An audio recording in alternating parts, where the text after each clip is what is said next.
ভিডিওর ক্ষেত্রে sound recording অনেক গুরুত্বপূর্ণ একটা বিষয়। আমি আমার ভিডিওগুলোর সাউন্ড রেকর্ডিংয়ের জন্য 3টা মাইক্রোফোন ইউজ করে থাকি সচরাচর। তার মধ্যে যেটা এই মুহূর্তে আমি একটা লাগিয়ে রাখছি, এটা বয়া M1, এটারে বলতেছি লেভেলিয়ার মাইক্রোফোন। এর বাইরে আমি একটা কন্ডেন্সার মাইক্রোফোন ইউজ করি, আর এর সাথে বয়া MM1, যেটা শর্টগান মাইক্রোফোন বলা হয়ে থাকে আর কি। এই 3টা মাইক্রোফোন মূলত আমি ব্যবহার করি। এর ভিতরে এই লেভেলিয়ার আর কন্ডেন্সার ওইটার 2টা আলাদা আলাদা পারপাসে আমি ইউজ করি, আর MM1 যেটা শর্টগান মাইক্রোফোন ওইটা সচরাচর আমি আহামরি ইউজ করি না।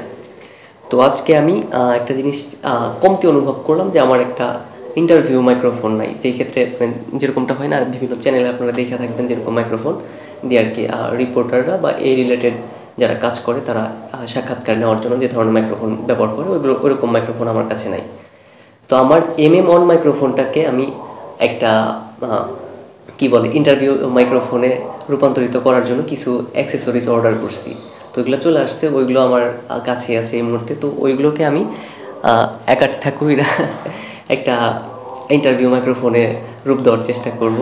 তো ভিডিওটা শেষ পর্যন্ত দেখবেন, আর আমার এই নতুন এক্সপেরিমেন্ট বলি বা আমার শর্টগান মাইক্রোফোনকে ইন্টারভিউ মাইক্রোফোনে রূপান্তর করার যে একটা পর্যায় সারণী, এটা কেমন লাগলো সবাই উপভোগ করার চেষ্টা করবেন। আর আমি শেষে এইটা সাউন্ড কীরকম আসে সেটাও দেখানোর চেষ্টা করবো ইনশাআল্লাহ।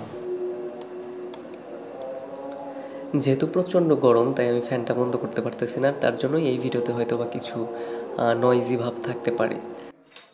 তো আমি আমার মাইক্রোফোনটার মাপ অনুসারে আমি যে লোগোটা আর কি তৈরি করছি ওইটাকে মাইপা নিয়ে ঠিকঠাক মেজারমেন্টে কাইটা আমার মাইক্রোফোনের সাথে এটা সেট করার চেষ্টা করব ফেভিকল টাইপের জাঠাগুলো আছে ওইগুলোর সাহায্যে। আমার আঙুলে যেন ওই ফেভিকলের ইয়াটা না লাগে, সেই জন্য আমি পলি ব্যাগ ইউজ কইরা এর সাথে মাইক্রোফোনের উপরে আলতো আলতো করে এরকম প্রলেপ দিয়া আমার যে লোগোটা আছে স্বপ্নবর্ণ নামের সেইটা এখানে সেট করে দেওয়ার চেষ্টা করতেছি। তো এইটা ঠিকঠাকভাবে আশা করি লাগে যাইতেছে বা লাগবে। আর এই যে কালো অংশটুকু দেখতেছেন মাইক্রোফোন টাইপের, আমি এই মুহূর্তে যেটা আর কি চাপ দিয়ে আমার মাইক্রোফোনের ভিতরে রাখার চেষ্টা করতেছি, এইটাই মূলত আমার মাইক্রোফোন। এটা বয়ার মাইক্রোফোন একটা, এটা হইতেছে আপনার বয়া MM1। আর এই পপ আপ ফিল্টারটা আমি এইটার উপরে সেট করে দিলেই আমার মোটামুটি কাজ শেষের দিকে। আর বাকি যেগুলো দেখতেছিলেন পাইপ সেট আপ বা এগুলো মানে পূর্বেই করা হয়েছিল। পপ আপ ফিল্টারটা লাগানোর পরে মোটামুটি মাইক্রোফোনের একটা শেপে চলে আসছে বলে মনে হইতেছে। আমার মাইক্রোফোনের নিচের অংশ থেকে যেখান থেকে আর কি তারটা বের হইতেছে ওই পাশে যেন ফাঁকা না থাকে, সেই জন্য আমি একটা কাঠের টুকরো ইউজ করছি, আর সেটা আমি আমার পপ আপ ফিল্টারের যে রং ওই একই রঙে এখানে রাঙিয়ে দেওয়ার চেষ্টা করতেছি। আর এইটুকু কাজ শেষ হইলে আমার মাইক্রোফোন মোটামুটি তৈরি হয়ে যাবে ব্যবহার করার জন্য।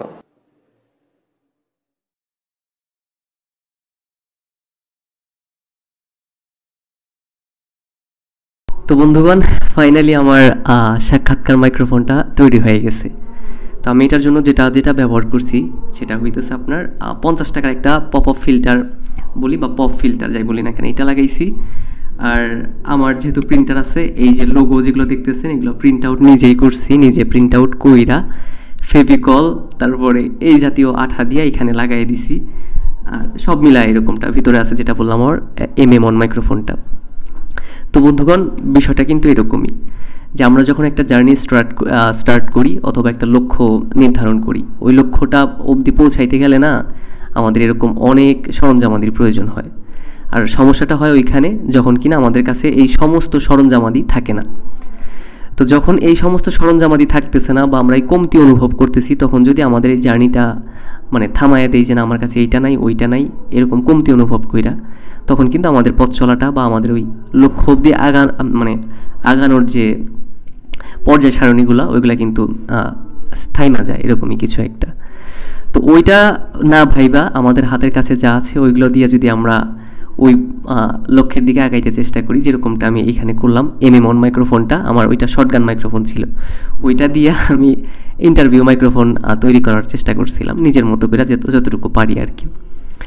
তো যাই হোক, এইভাবেই যদি আমরা নিজেদের এই কমতির কথা না ভাইবা যে আমার কাছে এইটা নাই ওইটা নাই, এইটা না ভাইবা যা কিছু আছে ওইটা দিয়ে আমাদের গোলটার দিকে বা আমাদের লক্ষ্যটার দিকে যদি আমরা আগাইতে থাকি, তাইলেই মনে হয় যে বিষয়টা পরিপাটি সুরের মতো না হইলেও আমাদের তো ওই যে ট্র্যাকটা আছে না, ওই ট্র্যাকের দিকে আমরা আগাইতে পারবো, এরকমই কিছু একটা। তো বন্ধুগণ, সামনে আমাদের নৌকা প্রতিযোগিতা হয়তো বা 2-2.5 মাস পরেই বন্যার পানি চলে আসবে, তারপরেই এই নৌকা প্রতিযোগিতাগুলো হইব। ওইটার জন্যই আমি একটু একটু করে প্রস্তুতি নিতেছি, আর তার জন্য আমি এই আমার সাক্ষাৎকার মাইক্রোফোনটার প্রয়োজন অনুভব করতেছিলাম। তো এখন আশা করি এইটা দিয়েই আমি কাজ চালিয়ে নিতে পারবো ইনশাল্লাহ। তো সবাই স্বপ্নবরণের পাশে থাকবেন, সবার জন্য অনেক অনেক দোয়া ও ভালোবাসা রইল। সুখী হন সবাই। ধন্যবাদ।